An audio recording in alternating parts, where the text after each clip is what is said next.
بسم اللہ الرحمن الرحیم۔ السلام علیکم۔ صلاح الدین ایوبی رحمۃ اللہ علیہ کا مقصد شام سے یہودیوں کو نکالنا تھا۔ بعض اندرونی مصلحتوں کی وجہ سے صلاح الدین ایوبی نے فرنگی حاکموں سے وقتی صلح کر لی تھی، لیکن ریجینالڈ برابر اپنی صلح سے ہٹتا جا رہا تھا۔ آئے دن مسلمان قافلوں اور تاجروں کو لوٹتا تھا۔ مسلمان تاجروں کو لوٹنا اس کا پسندیدہ مشغلہ بن چکا تھا۔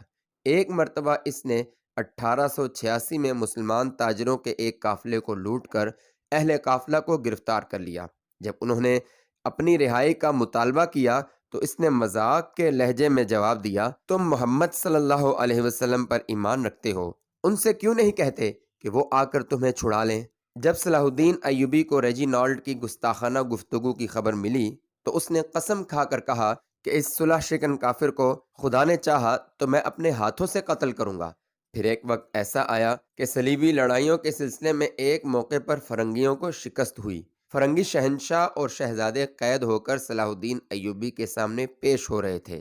اس جنگ میں گائے آٹلیون اور ریجینالڈ بھی گرفتار تھے۔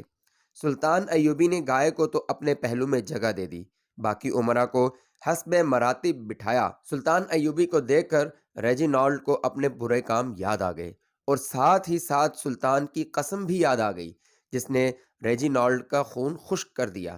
گائے کی دلی تمنا تھی کہ سلطان ریجینالڈ کو معاف کر دے، لیکن سلطان ایوبی نے ریجینالڈ کو اس کے تمام برے کام گنوائے اور یہ بھی کہا کہ اس وقت محمد صلی اللہ علیہ وسلم کی گستاخی کی وجہ سے میں اپنے ہاتھوں سے ریجینالڈ کا سر قلم کروں گا۔ یہ کہا اور ریجینالڈ کا سر قلم کر دیا۔ گائے ریجینالڈ کا یہ انجام دیکھ کر بہت خوف زدہ ہوا، لیکن سلطان ایوبی نے اسے اطمینان دلایا کہ ہم مسلمانوں کا یہ دستور نہیں ہے کہ لوگوں کو خواہ مخواہ قتل کرتے رہیں۔ ریجینالڈ کو تو صرف اس کی حد سے بڑھی ہوئی برائیوں کے نتیجے میں اور خصوصاً حضور صلی اللہ علیہ وسلم کے ساتھ گستاخی کی پاداش میں قتل کیا گیا ہے۔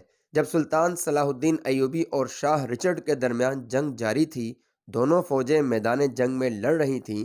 اسی دوران سلطان نے دیکھا کہ شاہ رچرڈ اپنے مایہ ناز گھوڑے پر سوار تلوار کا ہاتھ دکھا رہا ہے۔ اچانک ایک تیر گھوڑے کے سینے میں لگا اور اسے خاک میں ملا دیا۔ سلطان نے دیکھا کہ رچرڈ دل نہیں ہار رہا بلکہ وہ پیدل لڑائی میں حصہ لے رہا ہے۔ اس منظر کو دیکھ کر صلاح الدین ایوبی نے فوری طور پر ایک بہترین عربی گھوڑا رچرڈ کو بھجوا دیا۔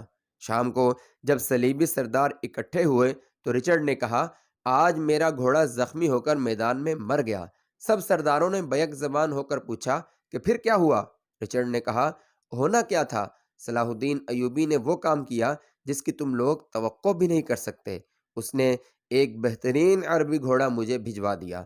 پھر رچرڈ تھوڑی دیر ٹھہر گیا، اس کے بعد کہنے لگا، دوستو، ایسے عظیم دشمن سے کیا ہم لڑ سکتے ہیں؟ تم کچھ بھی کہو مگر میں یہی کہوں گا کہ ہرگز نہیں۔ اچھے اور ایمان افروز واقعات سننے کے لیے چینل کو سبسکرائب کریں۔